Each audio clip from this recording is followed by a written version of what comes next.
Good morning students. आज से हम लोग स्टार्ट कर रहे हैं chapter 3 of our syllabus, that is double and triple integration. इसमें मैं क्वेश्चन में ही आपको सारा मेथड भी एक्सप्लेन करूंगी और क्या रूल्स हैं, किन चीज़ों का हमें ध्यान रखना है, वो सारा का सारा I will be telling you in the questions itself, right. तो हम सबसे पहले डबल इंटीग्रेशन स्टार्ट करेंगे। Let us start with exercise 3.1 first question first part. यहाँ पर देखो, हमें इवेल्युएट करना है डबल इंटीग्रल। दो बार इंटीग्रल का साइन डला है, means we have to evaluate double integral 0 to 1/2 0 to 1 f of x y d y d x, और जो फंक्शन यहाँ पर है f ऑफ एक्स वाई वो है x upon √1 - x square y square. क्योंकि दो बार इंटीग्रेट कर रहे हैं तो इसलिए इस इंटीग्रल को हम बोलते हैं डबल इंटीग्रल। अब पहले कुछ चीजें सीखो। जब यहाँ लिखा है dy dx तो इसका मीनिंग है कि पहले मुझे इंटीग्रेट करना है विद रिस्पेक्ट टू y और बाद में इंटीग्रेट करना है विद रिस्पेक्ट टू x। दूसरी बात, यहाँ पर कौन सी लिमिट्स x की कौन सी y की हैं, तो y की लिमिट्स अंदर वाली होंगी। अंदर वाला वेरिएबल अंदर वाली इंटीग्रल के साथ कोरस्पॉन्ड करेगा, तो y की लिमिट्स यहाँ पर क्या है, 0 से 1, और x की लिमिट्स यहाँ पर क्या है, 0 से लेकर के 1/2। ठीक है, तो क्या हमें ध्यान रखना है, जब आप डबल इंटीग्रल पढ़ेंगे तो अगर लिखा है dy dx तो इसका मीनिंग है पहले इंटीग्रेट करना है विद रिस्पेक्ट टू y और बाद में इंटीग्रेट करना है विद रिस्पेक्ट टू x। और दूसरी बात, अंदर वाली लिमिट अंदर वाले वेरिएबल की, यानी y की लिमिट्स हैं 0 से 1 और x की लिमिट्स हैं 0 से 1/2। ठीक है। दूसरी बात, इस क्वेश्चन में हम ये ऑब्जर्व करते हैं कि जो y और x की लिमिट्स हैं वो इंडिपेंडेंट है। इंडिपेंडेंट लिमिट्स होने का मतलब y के लिमिट्स में x नहीं आ रहा, x के लिमिट्स में y नहीं आ रहा, तो ऐसे लिमिट्स को हम इंडिपेंडेंट लिमिट्स कहते हैं। और अगर लिमिट्स इंडिपेंडेंट है तो हम ऑर्डर ऑफ इंटीग्रेशन को सिंपली इंटरचेंज भी कर सकते हैं। यानी यहाँ पर जैसे dy dx लिखा है तो हम dy dx के बजाय क्या लिख सकते हैं, इसको dx dy। लेकिन साथ ही फिर आपने इंटीग्रेशन की लिमिट्स भी चेंज करनी है। dx अगर आप पहले लिखोगे तो अंदर आप लिमिट्स लिखेंगे 0 से 1/2 और बाहर लिमिट्स आप लिखेंगे 0 से 1। ये हम कब कर सकते हैं सिंपली इंटरचेंज, अगर मेरे वेरिएबल्स इंडिपेंडेंट हों। इंडिपेंडेंट होने का मीनिंग x के लिमिट्स में y ना आए, y के लिमिट्स में x ना आए। ठीक है, तो इन चीज़ों का हमने करते हुए ध्यान रखना है। चलिए, सबसे पहले तो हमें अब इस क्वेश्चन को करना है, तो पहले मुझे इंटीग्रेट करना है विद रिस्पेक्ट टू y, बाद में विद रिस्पेक्ट टू x। देखो, y के लिए जब आप इंटीग्रेट करेंगे तो will treat x as a constant. जब y के लिए इंटीग्रेट करना है तो x को क्या ट्रीट करना है, as a constant. Let us do. Function मेरा क्या था, x upon √1 - x square y square. y variable होगा जब हम इंटीग्रेट करेंगे और x कांस्टेंट। तो सबसे पहले हमने यहाँ से x स्क्वायर कॉमन लिया, बाहर x आएगा, ये x ऊपर वाले x से कट गया और अंदर मेरा बनेगा √1/x square minus y square. ये फंक्शन बन गया। अब इंटीग्रल को इवेल्युएट करेंगे। आई हुआ इंटीग्रल 0 से 1/2, 0 से 1, 1/√1/x square minus y square dy dx। With respect to y integrate कर रहे हूँ तो 1/√a square minus y square की इंटीग्रेशन हुई साइन इनवर्स y/a। a मेरा है 1/x, तो इसीलिए क्या इंटीग्रेशन बनेगी, ये sine inverse of x y within the limit 0 to 1। ठीक है, और ये dx हमने लिखना है, y के लिए इंटीग्रेट हो गया, x के लिए अभी बाकी है।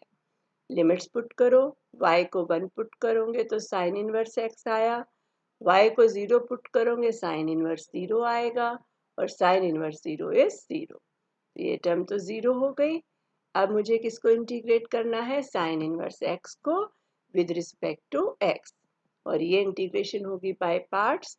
साइन इनवर्स x को फर्स्ट फंक्शन 1 को हम ट्रीट करेंगे as second function. Sine inverse x as it is, 1 की इंटीग्रेशन x, लिमिट्स है 0 से 1/2 माइनस इंटीग्रल 0 से 1/2 साइन इनवर्स x का डेरिवेटिव 1/√1 माइनस एक्स स्क्वायर, साथ में 1 की इंटीग्रेशन थी x dx। ठीक है, यहाँ पर देखो अपर लिमिट पुट किया 1/2 साइन इनवर्स 1/2, लोअर लिमिट में जब आप x को 0 डालोगे तो ये टर्म 0 हो गई। यहाँ पर हमने क्या किया है कि इस टर्म की हमने ऊपर डेरिवेटिव लिखी है।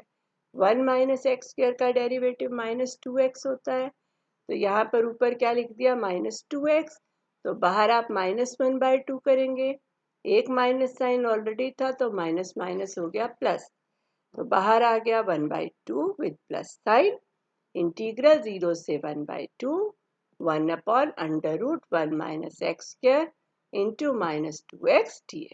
ठीक है, तो अगर मैंने इसको टी पुट किया होता तो ये सारा dt है मेरा, और 1/√t की इंटीग्रेशन होती है 2√t, 2 से 2 कट गया तो क्या रह जाएगा √t और √1 माइनस एक्स स्क्वायर। जिनको ये स्टेप डायरेक्ट करने में प्रॉब्लम है वो एक तरफ इसको लिख के अलग से भी कर सकते हो। ठीक है, अब वैल्यूज पुट करी, साइन इनवर्स 1/2 होता है π/6, तो इट इज 1/2 इंटू π/6, प्लस रह गया यहाँ पर integral of √1 minus x square, limits हैं 0 से 1/2, अपर लिमिट पुट करोगे 1 माइनस क्या आएगा 1/4, 1 माइनस 1/4 इज 3/4, स्क्वायर रूट हुई √3/2, लोअर लिमिट में x को 0 पुट करेंगे, 1 minus 0 1, square root of 1 is 1, तो this is the value of the integral. ठीक है, चलिए अगला क्वेश्चन करते हैं। Double integral over a x² y³ dy dx where a is the rectangle, x lies between 0 and 1, y lies between 0 and 3। फिर से देखो इंडिपेंडेंट लिमिट्स हैं, x की लिमिट 0 से 1, y की लिमिट 0 से 3। dy dx का मीनिंग हुआ कि पहले इंटीग्रेट करना है विद रिस्पेक्ट टू y, बाद में विद रिस्पेक्ट टू x। तो अंदर आप y की लिमिट्स लगाएंगे 0 से 3, देखो यहाँ पर लिखा है मैंने y की लिमिट्स क्या लगेंगे 0 से 3, और बाहर लिमिट्स x की लगेंगे 0 से 1। ठीक है, dx के साथ बाहर वाली लिमिट्स, dy के साथ अंदर वाली। तो अब तो सिंपल क्वेश्चन हो गया बिल्कुल, x² as it is, y³ की integration y⁴/4 with in the limit 0 to 3, 3 की पावर 4 हुआ 81, 81/4, लोअर लिमिट 0, 81/4 आ गया, और x² की इंटीग्रेशन क्या हुई x³ x² की इंटीग्रेशन x³ x³ की वैल्यू हुई 1, x को 1 पुट किया तो गेट 1/3, एक 3 कैंसिल हो गया, तो what is the value of integral 27/4। तो बिल्कुल सिंपल सा क्वेश्चन था ये। चलिए नेक्स्ट करते हैं सेकेंड क्वेश्चन का first part. Double integral over R x dx dy calculate करना है। आर जो रीजन हमें दिया गया है, आर है रीजन ऑफ इंटीग्रेशन, ये है एक्स वाई से, x की लिमिट्स हैं 0 से a और y की लिमिट्स क्या है 0 से x।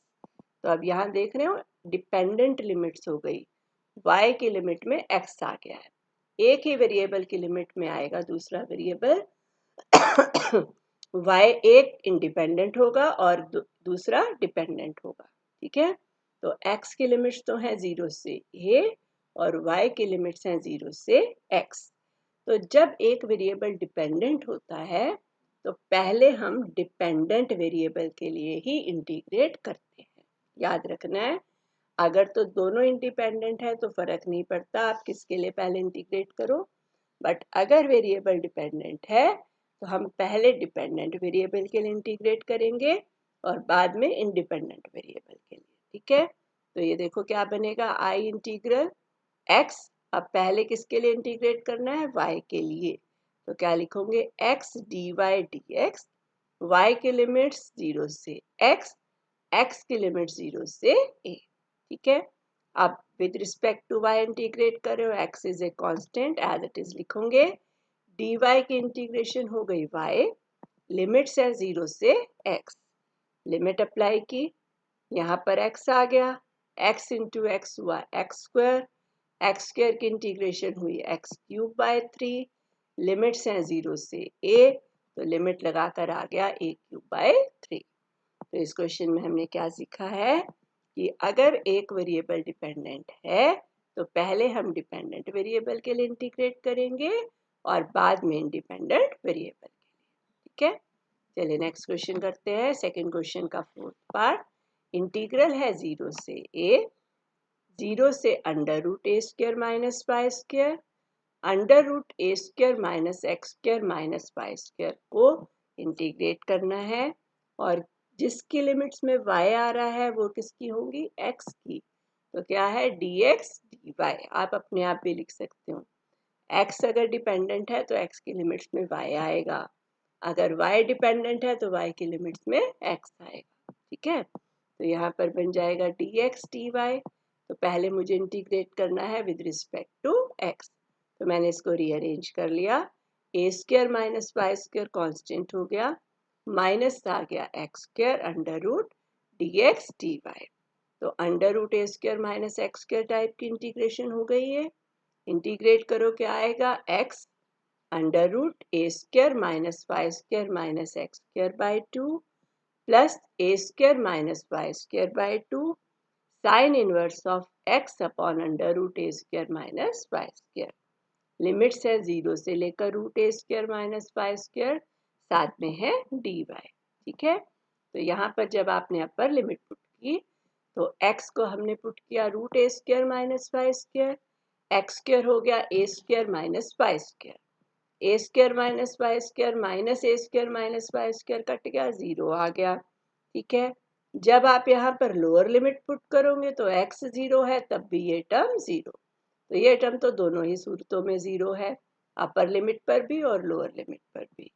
सेकेंड वाला फैक्टर देखो, जब आपने अपर लिमिट पुट किया root a square minus y square, root a square minus y square root a square minus y square से कट के 1 रह गया, साइन इनवर्स 1 होता है पाई बाय 2, तो ये टर्म मेरी बनी a square minus y square by 2 into pi by 2। Lower limit के लिए आपने x को 0 पुट किया, साइन इनवर्स 0 इज 0, ये टर्म बन गई, पाई बाय 4 चला गया बाहर, अब इसको इंटीग्रेट करना रह गया with respect to y, a square की integration a square y square की integration y cube by 3, limits है 0 से a, सिंपली आप लिमिट्स पुट करो and you will get the answer, ठीक है। तो इस तरह से हमने करना है। नेक्स्ट है थर्ड क्वेश्चन का फर्स्ट पार्ट। इंटीग्रल है 0 से 1 रूट y से 1 dx dy and further you have to sketch the region of integration. यहाँ पर देखो, जो हम इंटीग्रेट कर रहे हैं दैट इज dx dy सिंपली। जब आप सिंपली dx dy को इंटीग्रेट कर रहे हो तो ये मुझे देता है एरिया अंडर द कर्व। याद रखना, अगर आपको एरिया अंडर द कर्व निकालना है तो that is simply integration of dx dy। Fine, चलिए इंटीग्रेशन तो सिंपल ही है ये। सबसे पहले आप x के लिए इंटीग्रेट करोगे, dx की integration x, limits root y से 1, लिमिट लगाई 1 माइनस रूट y आ गया, इसकी इंटीग्रेशन कर दी विद रिस्पेक्ट टू y। ये तो आप अपने आप कर सकते हो, क्या वैल्यू आ जाएगी इंटीग्रल करके 1/3। अब हमें ड्रॉ करना है इस रीजन को, रीजन को ड्रॉ करना है तो आपने लिमिट्स देखनी है, y की लिमिट्स है 0 से 1, x की लिमिट्स है रूट y से 1, तो y बाउंड हो गया दो लाइंस के बीच में, कौन सी दो lines, y is equal to 0 and y is equal to 1, x bound हुआ between a line and a curve, curve कौन सा, x is equal to root y, और लाइन कौन सी, x इज इक्वल टू 1। तो हमारा जो रीजन ऑफ इंटीग्रेशन है तीन साइड से तो लाइन से बाउंडेड है, कौन सी lines, y is equal to 0, y is equal to 1 and x is equal to 1, और जो फोर्थ उसकी बाउंडेशन है वो है x is equal to root y, और x square is equal to y, अगर मैं स्क्वायरिंग कर दूं, x square is equal to y क्या होता है, अपवर्ड ओपन पैराबोला। तो ये हमने अपवर्ड ओपन पैराबोला बनाया यहाँ पर। फर्स्ट क्वाड्रेंट में क्यों बनाया है, क्योंकि बाकी सारी लिमिट्स मुझे बता रही हैं कि we are in the first quadrant. तो y 0 और 1 के बीच में लाई करेगा, x लाई करेगा, देखो कहाँ से, रूट y से लेकर 1 तक, x lies between root y and 1। ठीक है, अब इस चीज को आपने समझना है, बहुत ध्यान से देखो यहाँ पर। हियर ये मेरे पास था एक का x square is equal to y, this is y0, this is y1 and this is x is equal to 1। तो अब आपको ये डिसाइड करना है कि रीजन ऑफ इंटीग्रेशन मेरा ये वाला आएगा या नीचे वाला आएगा। ठीक है, तो अब इस चीज को समझो, इस क्वेश्चन में नया कंसेप्ट अब हम क्या समझेंगे कि जब हम dx dy लिखते हैं तो dx dy लिखने का मीनिंग होगा कि हम अपने रीजन ऑफ इंटीग्रेशन को हॉरिजेंटल स्ट्राइप्स में बांटते हैं। देखो इंटीग्रेशन क्या होती है, लिमिट ऑफ सम होती है। जब आप इंटीग्रेशन करते हैं तो आप गिवन एरिया को छोटे छोटे रेक्टेंगल्स में बांटते हो, उन सभी रेक्टेंगल्स का एरिया निकालते हैं और उन एरियाज को हम ऐड करते हैं। This is basically what we do when we find area under a curve, right. तो अब जब हमारे पास एक रीजन होता है 2 डायमेंशन में, तो उसको रेक्टेंगल्स में बांटने के दो तरीके होते हैं। या तो मैं रेक्टेंगल्स लूँ पैरेलल टू एक्स एक्सिस, और I take the rectangles parallel to y axis. ठीक है, तो जब हम dx dy लिखते हैं तो इसका मीनिंग होता है कि हमने कैसी स्ट्राइप्स लेनी है, स्ट्राइप्स बोलो या रेक्टेंगल्स बोलो, कैसी स्ट्राइप्स लेंगे हम, हॉरिजॉन्टल स्ट्राइप्स लेंगे। ठीक है, तो हमने क्या करना होता है कि हॉरिजॉन्टल स्ट्राइप ड्रॉ करनी है, और हॉरिजॉन्टल स्ट्राइप कहाँ से शुरू हो, रूट y से, और कहाँ पर खत्म हो, 1 पर। डिपेंडेंट वेरिएबल की लिमिट्स देखी जाती हैं। तो dx होने का मीनिंग, dx dy होने का मीनिंग हॉरिजॉन्टल स्ट्राइप्स में बांटा है। हॉरिजॉन्टल स्ट्राइप पैराबोला से शुरू हो और कौन सी लाइन पे खत्म हो, x is equal to 1 line पे। उसी के बेस पे हम अपना रीजन देखते हैं। देखो अब अगर मैंने ये हॉरिजॉन्टल स्ट्राइप यहाँ पर ड्रॉ की, कहाँ से स्टार्ट हो रही है, लेफ्ट से राइट जाते हुए पैराबोला से स्टार्ट हो रही है और x is equal to 1 line पर खत्म हो रही है। इसीलिए हमने कहा ये हमारा रीजन ऑफ इंटीग्रेशन है। क्योंकि अगर मैं इस एरिया में, जो ये ब्लैंक वाला एरिया है, यहाँ पर अगर मैं हॉरिजॉन्टल स्ट्राइप ड्रॉ करूँ तो वो कौन सी लाइन से शुरू हो रही है, x इज इक्वल टू 0 से, और ख़त्म हो रही है पैराबोला पे। जबकि मेरी तो लिमिट्स ये नहीं है, मेरी लिमिट स्टार्ट हो रही है रूट y से और ख़त्म हो रही है 1 पे। तो इसीलिए मेरी हॉरिजॉन्टल स्ट्राइप पैराबोला से स्टार्ट होकर x is equal to 1 line पर ख़त्म होनी चाहिए।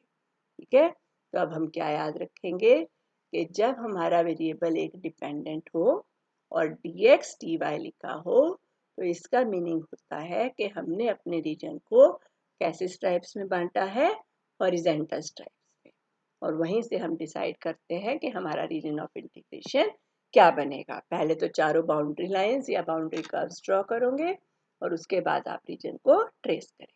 ठीक है, चलिए नेक्स्ट करते हैं।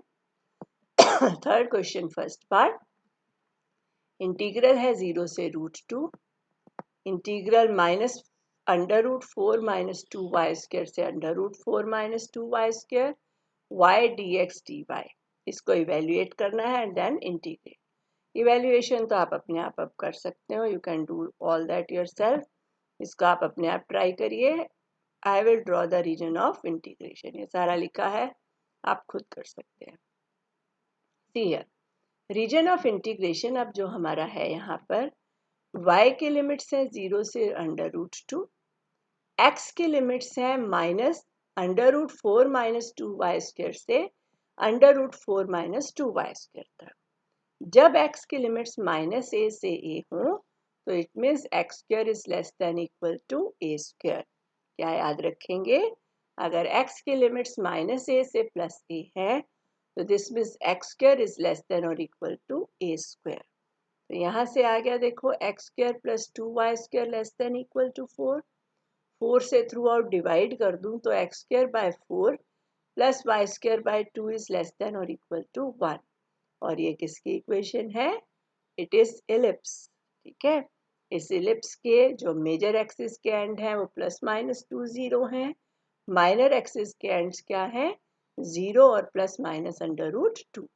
ये हमारा बना सारा एलिप्स, लेकिन क्या पूरे एलिप्स पर इंटीग्रेट करना है वो मुझे y बता रहा है।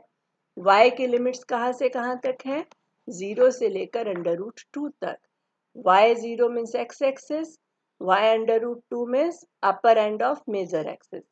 तो हमें यहाँ से लेकर के और ऊपर तक, यहाँ तक हमें इंटीग्रेट करना है। ठीक है, तो इसीलिए एलिप्स का अपर हाफ हमारा रीजन ऑफ इंटीग्रेशन है। और यहाँ पर आप हॉरिजेंटल स्ट्राइप ड्रॉ करके देख भी सकते हो।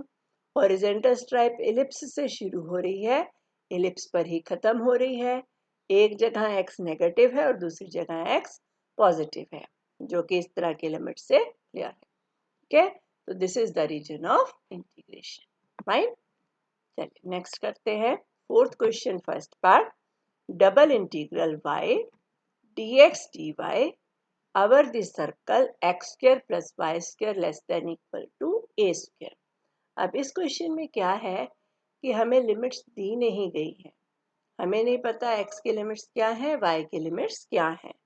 तो इस क्वेश्चन में हम सीखेंगे कि हम किस तरह से पहले लिमिट्स को फ्रेम करते हैं, बनाते हैं। ठीक है, तो अब जब आपको सर्कल के ऊपर इंटीग्रेट करना है तो हम क्या करेंगे, एक वेरिएबल को इंडिपेंडेंट लेंगे, दूसरे को डिपेंडेंट। लेट अस सपोज हमने x को इंडिपेंडेंट लिया और y को हम लेंगे डिपेंडिंग अपॉन x। ठीक है, x को जब आप इंडिपेंडेंट वेरिएबल लेंगे तो x की लिमिट्स निकालते हुए y को 0 रख दो। y को 0 रखा तो x² क्या हो गया? Less than equal to a²। और अगर x² less than equal to a² है तो x की लिमिट्स हो गई कहाँ से कहाँ तक? -a से a तक। अगर x² less than equal to a² है तो x की लिमिट्स हुई -a से a। ठीक है, y के लिमिट्स के लिए पूरा सर्कल लूंगे, x² + y² लेस देन और इक्वल टू a²। तो y² हो गया less than equal to a² - x²। तो y की लिमिट्स क्या हुई? -√a² - x² से √a² - x² तक। तो इस तरह से हम लिमिट्स को बनाते हैं। x को इंडिपेंडेंट मानेंगे, y को डिपेंडेंट। जो वेरिएबल इंडिपेंडेंट है उसकी लिमिट्स निकालने के लिए दूसरे को 0 रख देंगे, वहां से फिर आपके पास x की लिमिट्स आ जाएंगी। y की लिमिट निकालने के लिए हम पूरी की पूरी इक्वेशन को कंसिडर करेंगे। ठीक है, तो मेरा इंटीग्रल बना i -a से a, इंटीग्रल -√a² - x² से √a² - x² y, और अब पहले क्या आएगा? dy, बाद में आएगा dx। तो पहले इंटीग्रेट करना है विद रिस्पेक्ट टू y। यहाँ पर देखो हमने डेफिनेट इंटीग्रल्स की प्रॉपर्टी देख ली। y की पावर 1 है, यानी ऑड फंक्शन हो गया y का। और अगर मेरे पास इंटीग्रेंड एक ऑड फंक्शन होता है तो -a से a टाइप की इंटीग्रल 0 होती है। तो यहाँ पर -a to a type integral है y की, तो ये इंटीग्रल क्या हो गई? 0। तो इस केस में हमारा आंसर आएगा 0। ठीक है, यहाँ पर एक चीज आपने और याद रखनी है, ध्यान रखना है कि अभी तो पूरे सर्कल पर आप इंटीग्रेट कर रहे हो। कई बार सिर्फ ये लिखा होता है integrate over the positive quadrant of the circle. अगर सिर्फ पॉजिटिव क्वाड्रेंट पर कहा जाए तो जो आपने लिमिट्स लेनी है वो x की वैल्यू जो है 0 से स्टार्ट होगी, y की वैल्यू भी 0 से ही स्टार्ट होगी। फर्स्ट क्वाड्रेंट में तो दोनों पॉजिटिव होते हैं x और y, तो फिर यहाँ पर x की लिमिट्स -a से a नहीं आएंगी, क्या आएंगी? 0 से a। इसी तरह y की लिमिट्स क्या आएंगी? 0 से √a² - x²। लेकिन ये कब? अगर आपको कहा जाए कि integrate over the positive quadrant. ठीक है, तो आज के लेक्चर में हमने क्या क्या सीखा? सबसे पहले तो how to find double integration, पहले हमें किस वेरिएबल के लिए इंटीग्रेट करना है, लिमिट्स ऑफ वेरिएबल्स क्या है, उसके बाद how to draw the region of integration. Then अगर आपको लिमिट्स इंडिपेंडेंट नहीं दी गई हैं, लिमिट्स नहीं दी गई हैं, तो how to find the limits of integration. ठीक है, नेक्स्ट लेक्चर में अब हम सीखेंगे कि अगर हमें वेरिएबल्स को दूसरे सिस्टम में शिफ्ट करना हो, कार्टेशियन से पोलर में शिफ्ट करके किस तरह से हम इंटीग्रेशंस को इजीली सॉल्व कर सकते हैं। तो अभी आप यहाँ तक का काम करिए, इससे आगे we shall be dealing in the next lecture.